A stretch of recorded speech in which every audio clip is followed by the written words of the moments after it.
Hello, everybody. Hi, welcome back. We're actually going to try for the first time to do a live on YouTube.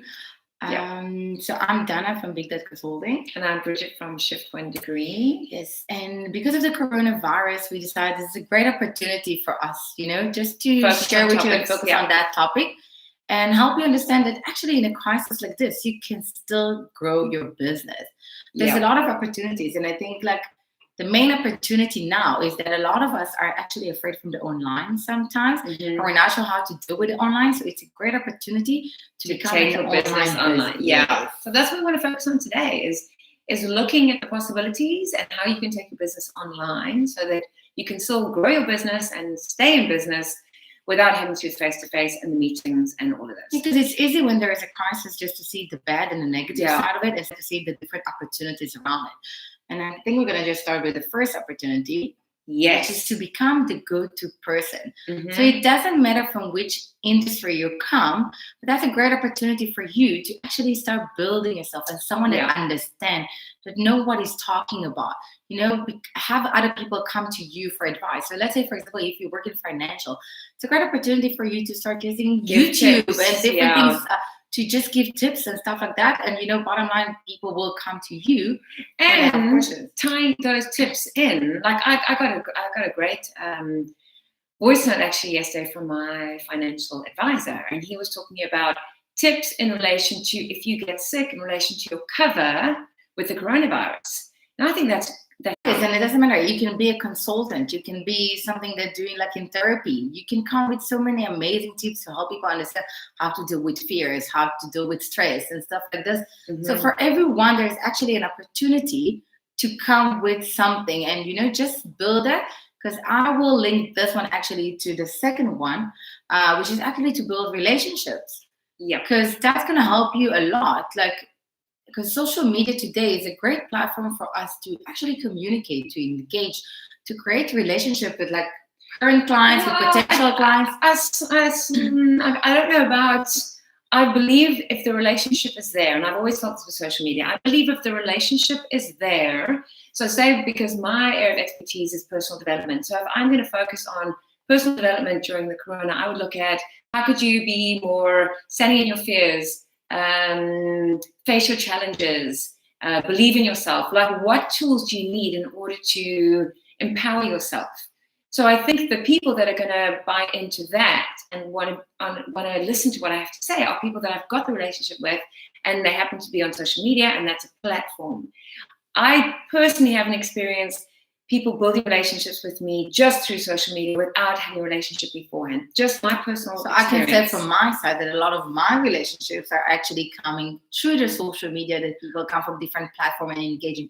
But that's, again, industries. It's not the industries. It's also you actually need to work in it. If you want to build relationships on social media, you actually need to be there. And not to be there like an hour a day. You need to be there a lot because you need to respond to other people's posts, to respond to your post, reach out to people and ask questions, interfere in other people's groups and say answers or ask questions. You create some communication, some engagement. And it doesn't matter which platform, but in each and every one of them, you can do it. And that's part of it. So while building a relationship and you becoming their go-to person, people say, oh, wow, I want to follow that person. I want to follow that company because you have a good advice here. You have a nice tip here. These questions, all the way he was dealing with things, or oh, I'll watch this video, wow, I feel a connection. And that's part of it. And that's if you use the social media for this, it can help you actually grow. As long, and we always say this, but just to really highlight this, as long as it's always adding value and it is not self-promoting and selling, because that is just annoying. It's just annoying. Just add value and share what you've learned, share your experiences, share your tips, and share that with people who are interested and willing to learn from you. So always remember, and that's very important, you're not selling a product or a service. You're actually solving a problem. So you always need to understand about your product, service, brand. What are you solving? Which problem are you solving? And that's what you come, because you also need to touch people's feeling and tell them, you feel this, you feel frustrated, whatever. I'm going to help you. I've got this, I feel the same. I've done the same. This is how I dealt with. This is how you're going to bring your product and things like this to this. Okay, tip number 2 is collaboration. So that's what we do. That's very much what we do. It's finding somebody where you can enhance what each other does, and it's a mutual benefit to both parties. So for myself, being personal development, for you being into marketing strategy, you tie the two together, there's a massive synergy, very different, but massive synergy, where you can feed off each other, and you can brainstorm, and you can do videos together, and it really helps having someone to collaborate with. That's been my experience. Yes, but also like, and one of the things that is important is like always things, and I'll take it back to what you said before, is that who is your target audience, right? Like, how they gonna benefit from this collaboration? Are you actually gonna give them some added value, something new to learn from that? So for example, and I'll take it from a different example, but if I see on Instagram like a quote that I really feel connected to, before I actually automatically just share it, I always think, is that something that's relevant just for me? Because I'm in that place now in my life. You know, because something like I saw something on Change. Yeah, but it's relevant for me, for what I'm going through in my life. Is it actually relevant to my clients, to my potential clients? If yes, I'm going to share it as well. But if not, I'm not going to. So always separate what's helping you to what's going to help you to reach out to more people, to more potential clients. And that's how you need to find the right collaborations. So you can even find like someone that come from like finance to marketing, or finance to personal development, someone that do clothing with someone that actually do a makeup, and like there's a lot of different things. Just find someone that complete you and open. And also make sure that when you collaborating with someone, collaborate with someone that also have similar amount of followers or like subscribers on the different and like-minded. Like-minded. You want to be able to have the like-minded as well, you know, because you also want to help each other grow and get a better exposure to your brand, and that's how you need to use it. You give more added value to your potential clients, and you also exposing yourself to more people. Absolutely. If we look at tip number 4, so the fourth one is attractive pricing, because we have cheaper overhead. So what that means is we're not driving as much, we're not paying for parking. So therefore, because we are more remote and working probably from home, a lot of us, we don't have those same overheads. So we can adjust our pricing. We can be more affordable because we don't have those overheads. Possibly we're not even working from an office, you know? So if we're working from home, we've got a normal bond or rent that we're paying anyway, but we don't have the overheads of an office. So that could, for some of us, that could actually impact our pricing. Possibly. Not only, for example, so let's say you do workshops. Doesn't matter on what topic.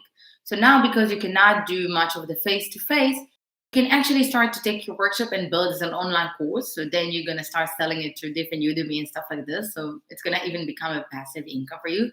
So that's an opportunity. And also you can do online workshops. And by doing that, you can actually allow yourself to charge less because you don't pay for the place, for the food, and all of that. So why not use it? This is a good way for you to actually attract more people to your company. Because let's say, for example, someone couldn't afford himself to come to your workshop or like take your service in a face-to-face meeting. But now you say, or the time, or not even just the money, but also the time. People go, oh, I can't drive all the way there, and then it's an hour there, and then it's 4 hours.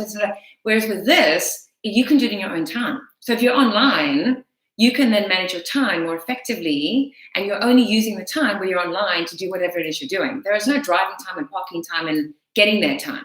Exactly, but all of that can help you just, reduce the price and come with more attractive pricing for this. You can even build different packages around it, right? So you're going to say like first consultancy, that much money, and you build something that if they get more out of it.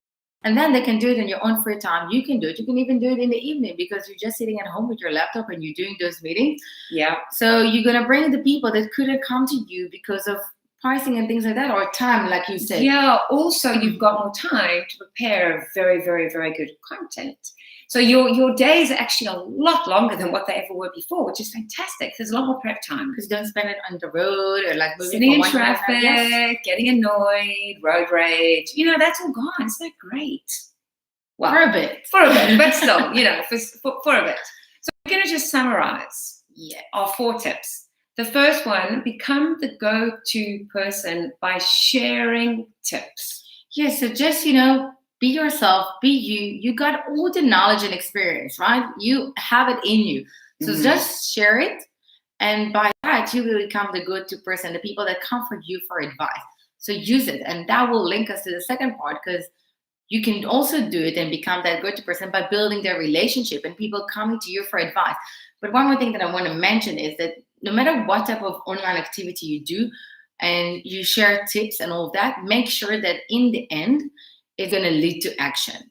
Okay, so for example, if we look at our videos, in the end, you can come to us for consultancy. If you want to do the personal development, marketing side, you can come to us. Yeah. We've got the different activities. So we'll always put in the links below, the different links to like stuff and like our contact details so you can reach out to us. So always make sure that you're not only just giving, but you're also in the end trying to lead them to some action so you can actually gain something out of it. But remember that also building relationship takes time. So you need to be patient, but now you've got more than enough time to do it. Lots of time.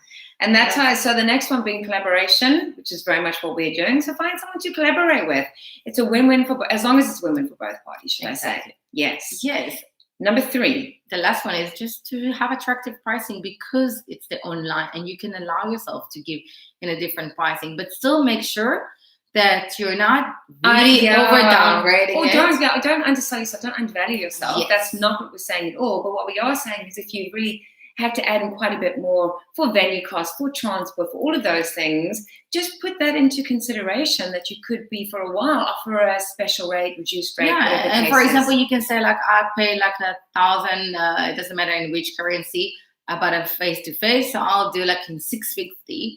If you do online, that's a way to do it. So it's more attractive and you still got your earnings around it. So make sure that you also don't that you still have some profit. Yeah.